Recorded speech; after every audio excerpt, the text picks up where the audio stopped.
작년 4월 16일 주일부터 시작해서 지난 주일까지 로마서 말씀을 함께 나누었었습니다. 중간에 가정의 달이나 절기 등으로 인해서 중간중간 로마서 이외에 다른 본문으로도 말씀을 나누었지만 꼬박 1년이 걸려서 말씀을 마무리하게 되었습니다. 여러분들의 기억과 근육 속에 말씀이 남아있기를 소망해 봅니다. 오늘부터는 마태복음 말씀을 함께 살펴보면서 복음이신 예수 그리스도의 행적을 따라가 보기를 원합니다. 제가 담임 목회를 시작하고 나서 처음에 저는 누가복음을 함께 나누었습니다. 우리 자신이 예수님과의 관계를 먼저 점검하기를 원했기에 그렇게 시작을 했습니다. 그리고 사도행전을 나눔으로 해서 우리 공동체에게 주신 비전을 함께 확인해 보기를 원했습니다. 그리고 로마서를 나눔으로써 우리가 믿고 있는 바가 무엇인지, 우리가 전해야 하는 복음에 무엇이 들어있는지, 그리고 우리가 실천해야 하는 것이 무엇인지 복음과 믿음의 내용을 함께 진단해 보고 견고히 하기를 바랬습니다. 그리고 오늘부터 시작하는 마태복음 강해를 통해서 우리는 다시 복음이신 예수 그리스도께로 돌아가기를 원합니다. 그래서 먼저 우리 자신의 뼛속까지 복음화 되기를 원합니다. 그렇게 해서 우리 자신이 전 인격적으로 복음으로 변화되기를 원합니다. 더 나아가서 우리의 가정도 복음으로 변화시키고, 내가 보냄받은 학교와 직장, 그뿐만 아니라 내가 접하는 소셜 커뮤니티와 또 국가까지 복음의 영향을 나타내는 우리들이 되기를 소망합니다. 오늘은 마태복음의 첫 시간이라 서론 부분을 함께 나누기를 원합니다. 본문을 통해서 함께 말씀을 또 은혜를 나누기를 소원합니다. 첫째로 마태복음은 하나님 나라의 도래를 외치는 나팔꽃입니다. 나팔꽃의 영어 이름은 우리가 잘 알고 있는 문방구의 이름 모닝 글로리입니다. 그리고 그 꽃말은 무엇일까요? 기쁜 소식이라는 꽃말을 가지고 있습니다. 복음화, 이것을 로고로 만든다면 나팔꽃의 특징을 넣어서 만들면 좋겠다라는 생각이 듭니다. 마태복음은 나팔꽃과 같습니다. 마태복음은 이 땅에 샬롬의 왕, 영원한 왕으로 오신 예수님을 힘차게 맞이하는 나팔수의 팡팔에 갔기 때문에 그렇습니다. 그 첫 소절을 함께 읽겠습니다. 1장 1절입니다. 아브라함과 다윗의 자손 예수 그리스도의 계보라. 아멘. 복음이신 예수님의 계보에서 다윗과 아브라함의 이름을 먼저 내세운 것은 어떤 이유일까요? 이들은 이스라엘 역사에 있어서 가장 중요한 두 기둥이 되기 때문에 이 두 사람의 이름을 언급한 것입니다. 이 본문에서 거론된 이름의 순서는 아브라함, 그리고 그 다음으로 다윗이 거론이 되었죠. 그런데 원문과 영어 번역본에는 다윗이 먼저 나오고 아브라함이 그 다음에 나옵니다. 물론 연대순으로 따지면 아브라함이 다윗의 조상이기 때문에 아브라함이 앞에 나오는 것이 맞습니다. 그러나 마태복음을 기록한 성경 기자 마태는 유대인들에게 강조하기 원했던 것이 있었습니다. 바로 예수님이 이 땅을 통치하시는 영원한 왕, 샬롬의 왕으로 오셨다라는 것을 강조하기 위해서 다윗의 이름을 먼저 기록한 것이죠. 원문의 순서에 맞게 1절을 다시 배열하면 이렇습니다. 다윗과 아브라함의 자손 예수 그리스도의 계보라. 마태는 예수님께서 다윗의 자손, 곧 다윗의 반차로 이 땅에 태어난 왕으로서 이 땅에 오셨다라는 것을 가장 먼저 전해주고 싶었습니다. 다음 주에 소개하겠지만 마태복음은 다윗 왕권을 중심으로 예수님의 계보를 소개합니다. 그렇게 예수님이 다윗의 자손으로 오셨다라는 것을 나타냄으로써 예수님이 영원한 나라를 다스릴 약속된 왕이시라는 것을 강조하시는 것이죠. 하나님께서 다윗에게 약속하셨던 그 약속이 있었습니다. 우리 사무엘 하를 한번 찾아보겠습니다. 사무엘 하 7장 16절입니다. 구약성경 473페이지입니다. 구약성경 473페이지.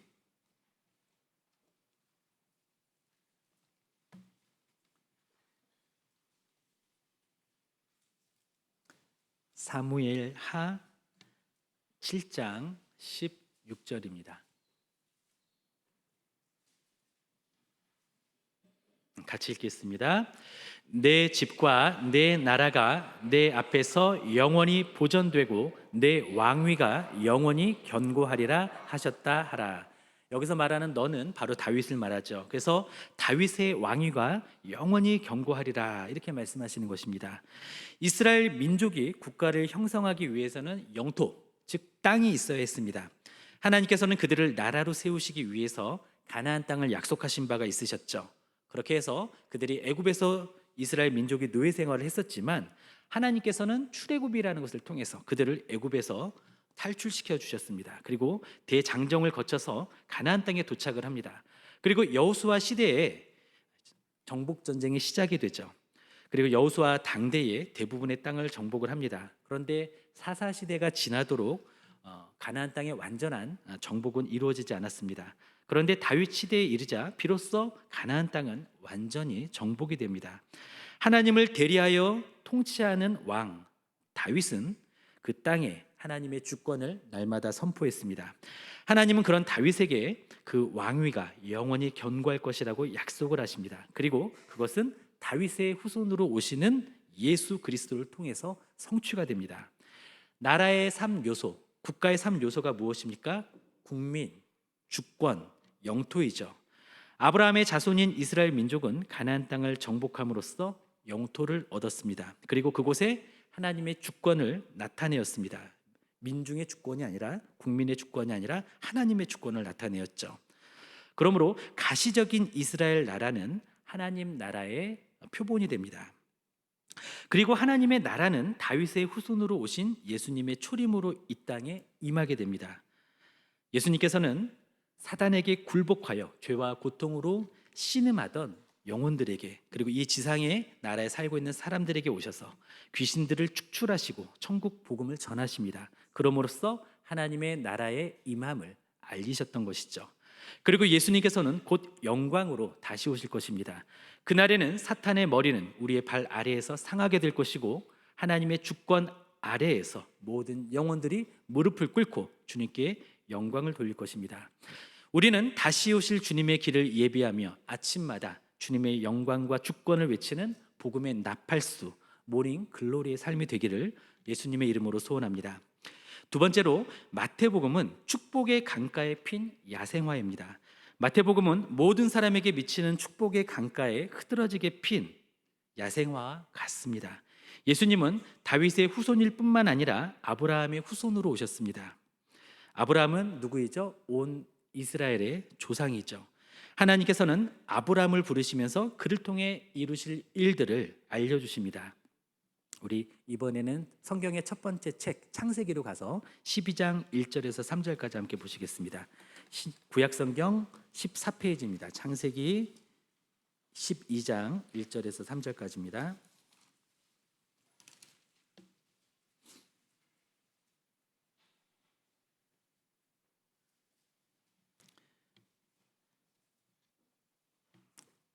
(12장 1절) 같이 읽겠습니다. 여호와께서 아브라함에게 이르시되 너는 너의 고향과 친척과 아버지의 집을 떠나 내가 네게 보여줄 땅으로 가라. 내가 너로 큰 민족을 이루고 네게 복을 주어 내 이름을 창대하게 하리니 너는 복이 될지라. 너를 축복하는 자에게는 내가 복을 내리고 너를 저주하는 자에게는 내가 저주하리니 땅의 모든 족속이 너로 말미암아 복을 얻을 것이라 하신지라. 아멘. 하나님은 아브람을 죄악된 세상에서 불러내셔서 하나님의 나라를 그를 통해 만드시겠다라고 약속을 하십니다. 그 시작이 바로 아브람을 통해서 큰 민족을 이루는 것이었습니다. 하나님께서는 아브람에게 새 이름도 주셨습니다. 아브람의 뜻은 높은 아버지라는 것을 의미합니다. 그런 이름이었는데 이제는 민족의 아버지, 많은 국민의 아버지라는 뜻을 가진 아브라함이라는 이름으로 계명을 해주십니다. 그렇게 하나님의 약속대로 아브라함에게서 12지파가 나왔고 그 12지파에게서 온 이스라엘이 나왔습니다. 그리고 한 나라가 세워졌습니다. 그리고 이들을 통해 땅의 모든 족속이 복을 얻을 것이라는 하나님의 언약이 성취가 되었습니다. 얼핏 듣기에는 아브라함의 자손이라는 말이 이스라엘 민족, 한 민족에게만 초점이 맞추어져 있고 제한되어 있는 것처럼 보입니다. 그러나 그렇지 않습니다. 하나님은 아브라함에게 어떤 약속을 또 해주셨습니다. 그 약속은 무엇일까요? 우리 창세기 22장 18절 상반절을 보겠습니다. 창세기 22장 18절입니다.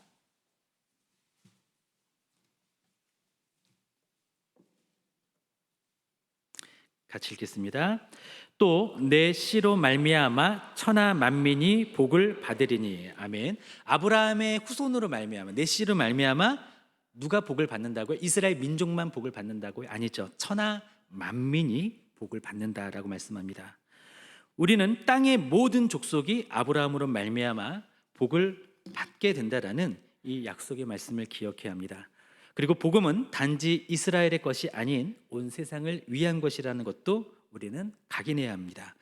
그래서 마태복음의 결론은 어떻게 끝납니까? 마태복음으로 다시 돌아와서요. 마태복음 우리가 첫 구절을 보았는데 마지막 두 구절을 보겠습니다. 28장 19절 20절입니다. 마태복음 28장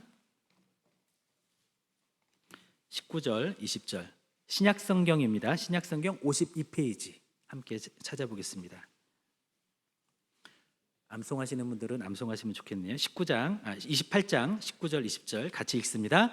그러므로 너희는 가서 모든 민족을 제자로 삼아 아버지와 아들과 성령의 이름으로 세례를 베풀고 내가 너희에게 분부한 모든 것을 가르쳐 지키게 하라. 볼지어다 내가 세상 끝날까지 너희와 항상 함께 있으리라 하시니라. 아멘. 마태복음은 이처럼 아브라함에게서 시작된 축복을 다윗의 통치를 거쳐서 이스라엘에게 영향을 끼치는 모습으로 나타내고 예수님을 통해 온 세계가 축복을 받는 과정을 증언하고 있습니다. 그리고 마태복음을 가장 먼저 읽었던 사람들은 누구였을까요? 1차 수신자는 바로 유대인들이었습니다. 그래서 마태복음에 보면 구약의 내용을 인용을 하고 그 내용이 바로 예수님에 대한 예언이었고 그것을 예수님이 성취하셨다라는 것을 많이 보여주고 있습니다. 그리고 이 마태복음은 처음에는 유대인들이 읽기 시작했지만 이제는 유대인들을 거쳐서 사마리아인들과 로마인들과 헬라인들에게도 전해지고 읽혀졌습니다. 그리고 또한 21세기를 살아가고 있는 한국인인 저와 여러분들 그리고 세계 모든 영혼들이 오늘도 이 복음서를 읽고 있습니다. 조선 왕조실록 500년의 기록도 손에 쥐어보지 못한 우리가 2000년 가까이 된 마태복음을 손에 쥐고 읽을 수 있다는 것 얼마나 큰 은혜입니까? 복음은 그렇게 흘러서 은혜 강물을 이루어서 2000년간 유구히 그 강줄기를 뻗어왔습니다. 그리고 그 강줄기가 닿는 곳마다 초원이 되었습니다. 그리고 하나님께서는 우리를 그 강가에 피어오르게 하셨습니다. 복음을 받아들인 우리를 그 강가에서 또 자라게 하셨습니다. 우리는 그 강가에서 야생화 군락을 이루어 흐드러지게 피게 되었습니다. 그리고 오늘 우리는 하늘거리는 봄바람에 맞춰 웃음꽃으로 주님을 예배하는 예배자가 되었습니다. 셋째로 마태복음은 원수까지 축복하는 포인세티아 꽃입니다.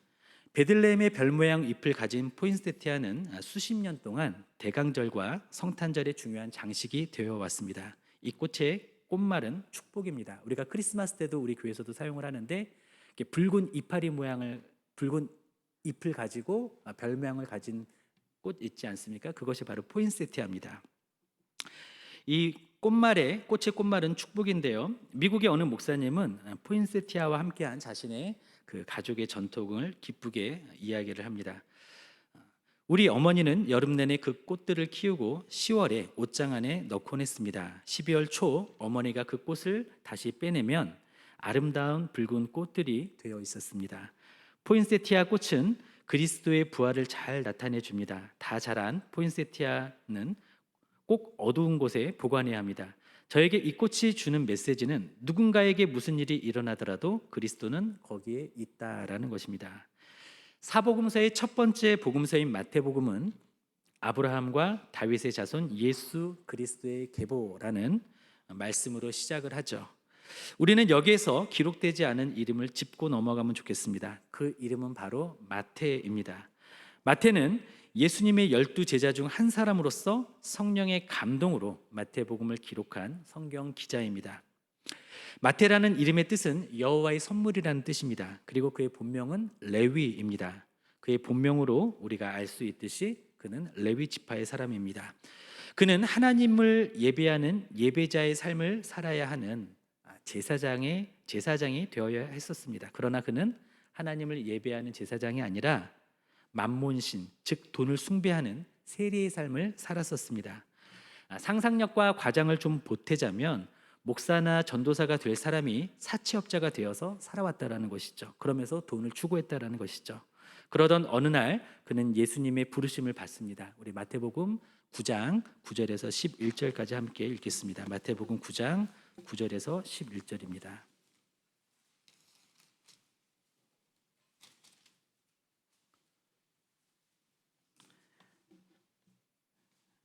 같이 읽습니다.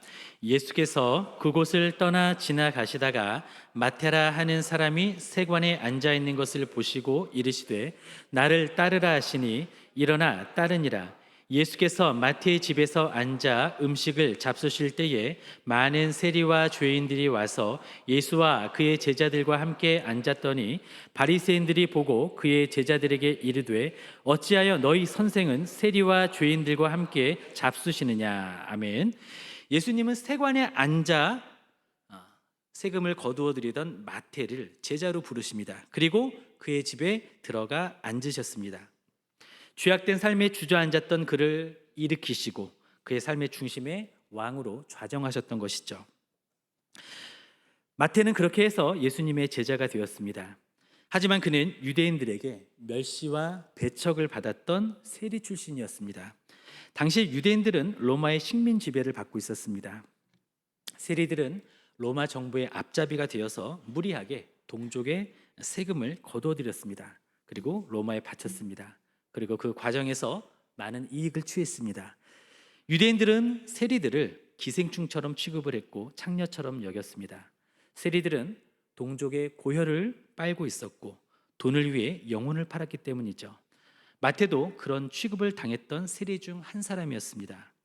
마태가 잘한 것은 없지만 자신을 무시하는 동족에 대해 그 또한 좋은 감정을 가졌을 리가 만무합니다. 그런 그였지만 그는 변했습니다. 예수님을 만나서 변했습니다. 그래서 그는 자신의 동족에게 복음을 전하기 위하여 펜을 들었습니다. 마태는 구약 성경에 익숙한 유대인들을 위해서 하나님의 구원의 메시지를 온전히 전하고자 펜을 들고 마태복음을 기록하였습니다. 마태는 유대인들에게 있어서는 아브라함의 자손이라는 말이 어울리지 않는 사람이었죠. 세리의 삶을 살았기 때문에 그렇습니다. 혹시 그와 같은 직업을 가지고 있는 한 사람 혹시 기억하십니까? 힌트는 키가 작은 사람입니다. 삭개오입니다. 누가복음에 나와 있죠. 그는 세리장이었는데요. 예수님께서 여리고성을 지나가실 때 키가 작았던 삭개오는 예수님을 보기 위해서 돌 무화과 나무 위로 올라갑니다. 예수님은 그 모습을 보고 내려오라고 말씀하십니다. 그리고 내가 너희 집에 머물러야 되겠다 이렇게 말씀하시죠. 삭개오는 기뻐서 급히 내려와서 예수님을 본인의 집에 맞이합니다. 그 모습을 본 사람들은 예수님께서 죄인의 집에 들어간다라고 하면서 수군거렸습니다. 예수님을 집에 모신 삭개오는 예수님께서 시키지도 않으셨는데 자신의 소유의 절반을 가난한 자들에게 나누어 주겠다라고 선언을 합니다. 그리고 내가 속여서 빼앗은 것이 있다면 네 배를 내가 갚겠다, 네 배로 갚겠다라고 약속을 합니다. 그것은 그가 세리장으로 살아왔던 삶에 대한 회개의 표시였습니다. 그리고 자신을 멸시하던 동족에게 손을 내밀겠다라는 믿음의 표시였죠. 예수님께서는 그에게 믿음이 있음을 보시면서 한 말씀을 하셨습니다. 오늘 구원이 이 집에 이르렀으니 이 사람도 아브라함의 자손임이로다. 자신의 동족에게 늘 멸시를 당했던 그가 가장 듣고 싶었던 말을 예수님이 해주셨던 것입니다. 이 사람도 아브라함의 자손이라. 이 말은 은혜의 과로 밖에 있었던 그에게는 판사로부터 듣는 무죄 선언과 같았을 것입니다. 세리 마태 역시 은혜의 과로 밖에 있었던 사람이었습니다. 그러나 그는 하나님의 자녀, 더 나아가서 예수님의 제자가 되었습니다. 그럼 마태는 복음서를 이렇게 시작합니다. 아브라함과 다윗의 자손 예수 그리스도의 계보라. 그리고 만약 성령님께서 허락하셨다면 그는 이런 말을 덧붙였을 것입니다. 나도 예수 그리스도께 아브라함의 자손이라고 인정을 받았노라. 마태는 감사와 기쁨으로 자신의 동족이 예수 그리스도를 바로 알고 믿기를 원했습니다. 그래서 그가 할 수 있는 최선을 다해서 구약 성경의 맥락 안에서 예수 그리스도의 복음을 기록하고 선포했습니다. 사복음서의 첫 번째 복음서인 마태복음서의 1차 전도 대상자는 바로 그래서 유태인이 된 것이죠. 장차 이 복음은 예루살렘에서 온 유대로 확산되고 사마리아와 땅끝까지 전파되고 우리에게까지 전파될 것이고 그것이 현실이 되었습니다. 신앙보다 실리를 추구하며 살았던 마태, 그래서 동족과 함께 고통을 견디기보다는 변절자가 되었던 마태였습니다. 그랬던 그가 예수님의 부름을 받았습니다. 은혜의 과로 밖에 있었던 그가 은혜의 심층부로 들어오게 되었습니다. 그래서 그는 변화되었습니다. 자신을 무시하던 사람들에 대해 세금 징수로 보복하던 삶을 그는 즉시 청산했습니다. 그리고 자신을 무시하던 사람들의 구원을 위해 복음을 전하는 전도자, 복음을 기록하는 문서 선교사가 되었던 것이죠. 세리 마태가 예수님의 제자가 될 수 있었다면, 그래서 자신을 멸시하던 사람들을 똑같이 멸시함으로 보복하지 않고 사랑으로 대할 수 있었다면 우리도 예수님의 제자가 될 수 있습니다. 그리고 우리도 이웃사랑을 넘어서 원수도 사랑할 수 있는 그 지경까지 나아갈 수가 있습니다. 우리도 자신을 피로 붉게 물들여 우리에게 축복을 주셨던 예수님을 본받기를 원합니다. 자신을 멸시했던 사람을 위해 복음을 전하고 펜을 들었던 제자 마태를 닮기를 원합니다.